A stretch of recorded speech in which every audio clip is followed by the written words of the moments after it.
सत्य को खोजने वाले आप सभी साधकों को हमारा प्रणाम।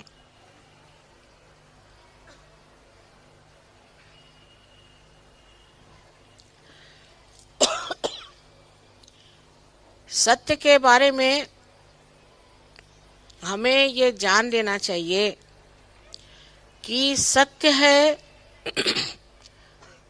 सो अपनी जगह है, उसे हम बदल नहीं सकते, उसकी हम धारणा नहीं कर सकते, उसकी हम व्यवस्था नहीं कर सकते।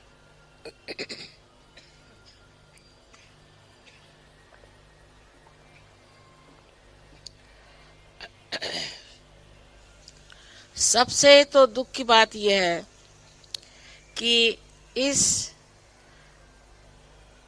मानव चेतना से हम उस सत्य को जान नहीं सकते। इसीलिए हम देखते हैं कि दुनिया में भेद अभेद है। इसीलिए लोग अंधेपन से आपस में लड़ झगड़ रहे हैं। अनेक तरह की नई नई गतिविधियां उत्पन्न हो रही हैं और नए नए विचार, नए नई प्रणालियां और नए नए प्रश्न आज हमारे सामने खड़े हैं।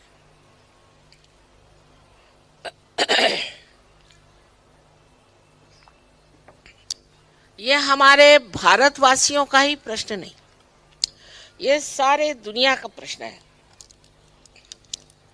सारी दुनिया में एक तरह की बड़ी आशंका मनुष्य के मस्तिष्क में घूम रही है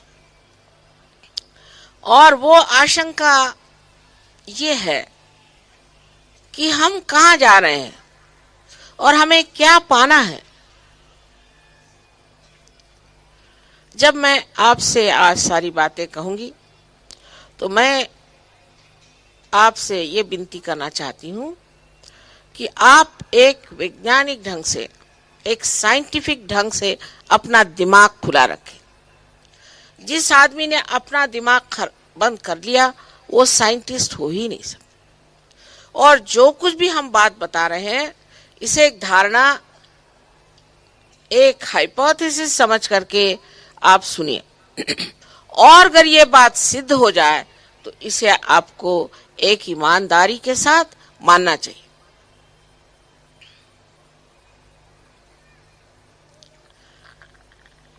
जो लोग भारतवर्ष में रहते हैं वो ये सोचते हैं कि हमारे देश में सबसे बुरी हालत है, क्योंकि वो अभी बाहर गए नहीं, उन्होंने दुनिया देखी नहीं, इसलिए यहाँ की आफतें उन्हें लगती है कि ऐसी हैं कि वो खत्म ही नहीं होंगी।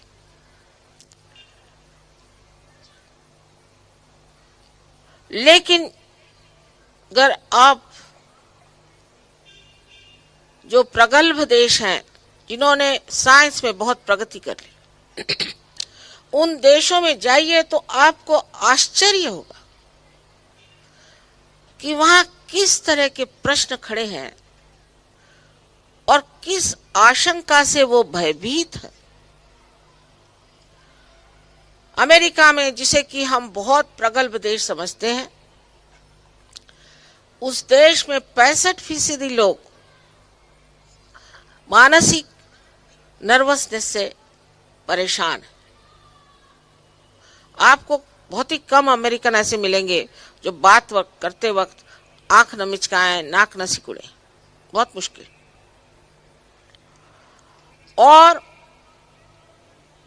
वहां पर 30% लोगों को ऐसी बीमारियां हो गई हैं कि उसका कोई इलाज नहीं और कम से कम 45% लोग किसी न किसी मादक पदार्थ के सेवन से त्रस्त।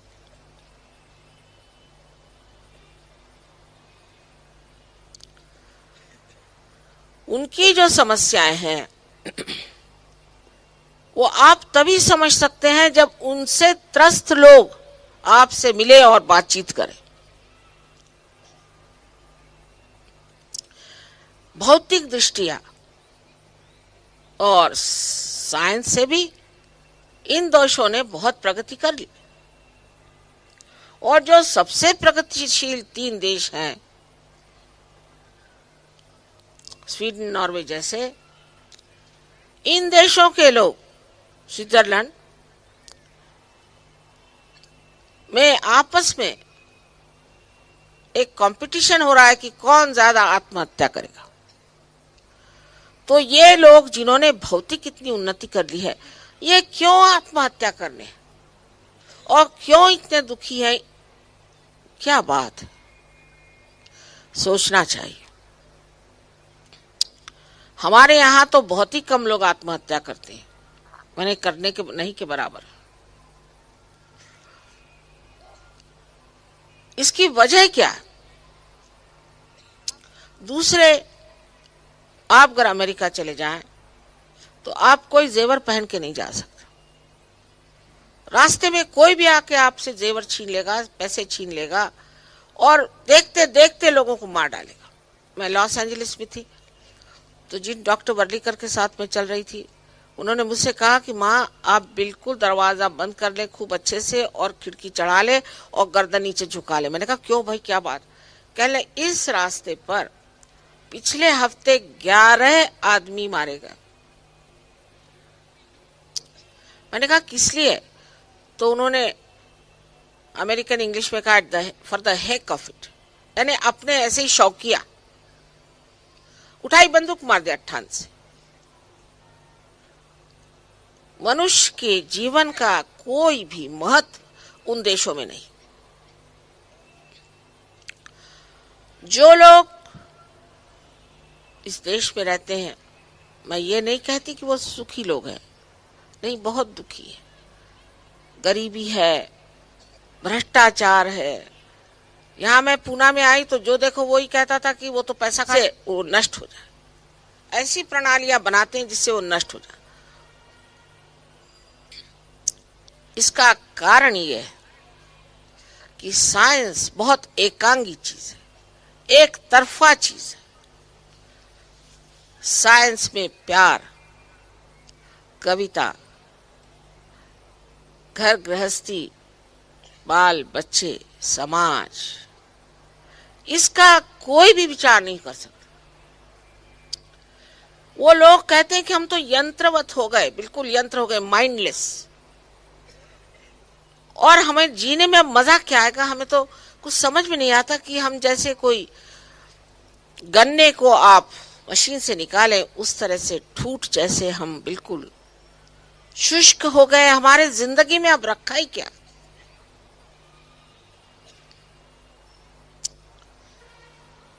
जैसे कि एक पेड़ बहुत ऊंचा बढ़ जाए और अपने स्रोत पे उसकी जड़ें न पहुंचे तो उसका जो हाल हो जाता है वही इन बड़े बड़े देशों का हो गया। जब वहां मैं देखती हूं तो एक ही बात मेरे समझ में आती है कि इस देश में आध्यात्म की नींव नहीं है, जड़ नहीं।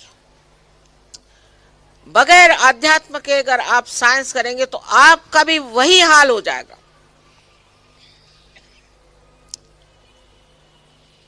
इसलिए हमें मानना चाहिए कि किसी मायने में हो सकता है उनमें रियासत हो, लेकिन हम लोग भी बहुत रईस हैं।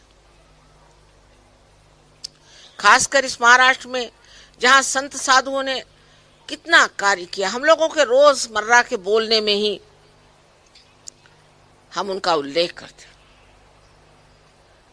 इस महाराष्ट्र में ये संपदा इतनी हमारे पास है, उस संपदा को पूरी तरह से समझ करके, उसका पूरी तरह से आकलन करके, अवलोकन करके, और हमें चाहिए कि हम उसके चरम सीमा पे पहुंच जाए और उसमें प्रावीण्य प्राप्त करें, जिसे एक्सलेंस कहते हैं। अगर हमने ये संपदा हमारे यहां बना ली, फिर उसके बाद आप कोई सी भी प्रगति करें, आप डामाडोल नहीं हो सकते, आप में गड़बड़ नहीं आ सकती, आप गलत काम नहीं कर सकते। इस संपदा को खो करके और आप साइंस के सिर्फ बूते पर खड़े रहिएगा तो जान लीजिए कि आपने अपनी जड़ें अपनी हाथ से उखाड़ के फेंक दी। उन लोगों का ठीक है कि उनके पास ये संपदा थी ही नहीं, और ये तो हमारा धरोहर है, हमारा हेरिटेज है, जो ये हमारी संपदा है।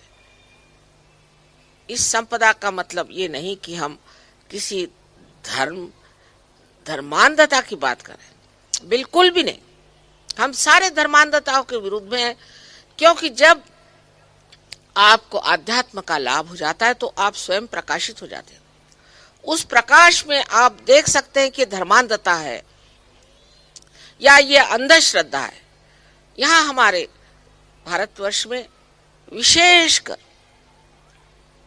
इस महाराष्ट्र में, सारे संत साधुओं ने एक महत्वपूर्ण कार्य किया कि समाज में जो अंधश्रद्धाएं थी उस पर मात करने की कोशिश की। हर जगह ऋषि सरस्वती इतने बड़े हो गए, रास्ते में अगर कोई आदमी एक पत्थर पे सिंदूर लगा के और उसमें पैसे लेता था तो उठा करके उसे फेंक देते थे और उस आदमी को पीट पीट के ठीक करते थे। उनको अधिकार था, क्योंकि उनकी अंधी श्रद्धा नहीं थी, वो देखी हुई श्रद्धा जिसमें दृष्टि आ गई। जो जानता है उसकी श्रद्धा, उसका अर्थ है। जो स्वयं ही अंधे हैं, इधर शराब पिएंगे, उधर लोगों को पत्थर मारेंगे और फिर कहेंगे हम अंधश्रद्धा निर्मूलन करेंगे, कैसे कर सकते? असंभव। ये तो ऐसा ही अनधिकार चेष्टा जिसे कहना चाहिए। अब कम से कम 20 साल से हमने इस अंधश्रद्धा पर, इतना ही नहीं, जाति पर, अनेक जातियां, हमारे महाराष्ट्र में तो इतनी गड़बड़ है इस चीज की कि जातियों में ही विवाह करो, और अगर किसी ने जाति से बाहर विवाह किया, अभी तक इस वर्तमान काल में तक बस उनका सब कुछ बंद हो जाता है। ऐसा पिछड़ा हुआ अभी भी हमारा समाज है कि जिसमें इतनी गलत गलत धारणाएं हैं। मैं तो यही कहती हूँ, मराठी में कहने का ये कहता, शिवाजी महाराज गेले, लढाया संपल्या आणि आता लग्न करण्यापलीकडे काही कर्तबगारी राहिलेली नाही।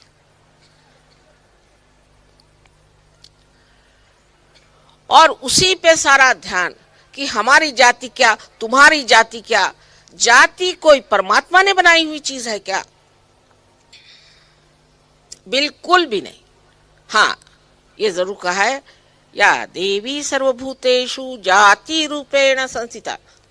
जाति का मतलब है आपकी तबीयत, इसका मतलब है आपकी एप्टीट्यूड। आप किस चीज को खोज रहे हैं, जिस चीज को आप सोच रहे हैं वो आपकी जाति। इस पर मैंने पहले बताया कि श्री राम का वर्णन करने के लिए उन्होंने खोज निकाला। कौन? तो एक मछियारा, एक कोली जो मच्छी पकड़ता था और डकैत था, उसकी कोई जाति देखी नहीं उन्होंने। श्री कृष्ण का वर्णन जिसने लिखा, उस गीता को लिखने वाले वाल्मीकि, ये कौन थे आप सब जानते ही। और वाल्मीकि, गीता को लिखने वाले व्यास, इनके बारे में बताना ही नहीं। व्यास एक मछियारनी के अवैधानिक पुत्र थे। ढूंढ के उनको निकाला इन्होंने, इसलिए कि जाति पाति का जो ये ढोंग है ये खत्म हो जाए। भिलनी के बेर खाए झूठे, विदुर के घर जा, दासी पुत्र विदुर के घर जाकर के साग खाए। यह किस लिए किया? कि दिखाने के लिए कि जाति पाति जन्म से नहीं कर्म से होती है। पर कोई सुने ही नहीं, उसका दिमाग ही बंद हो जाए तो उसे क्या करे। लेकिन सहयोग में जब आत्म साक्षात्कार होता है, ये सब ढकोसलेबाजी एकदम गिर जाती है। सारी जात अपने आप छूट जाती है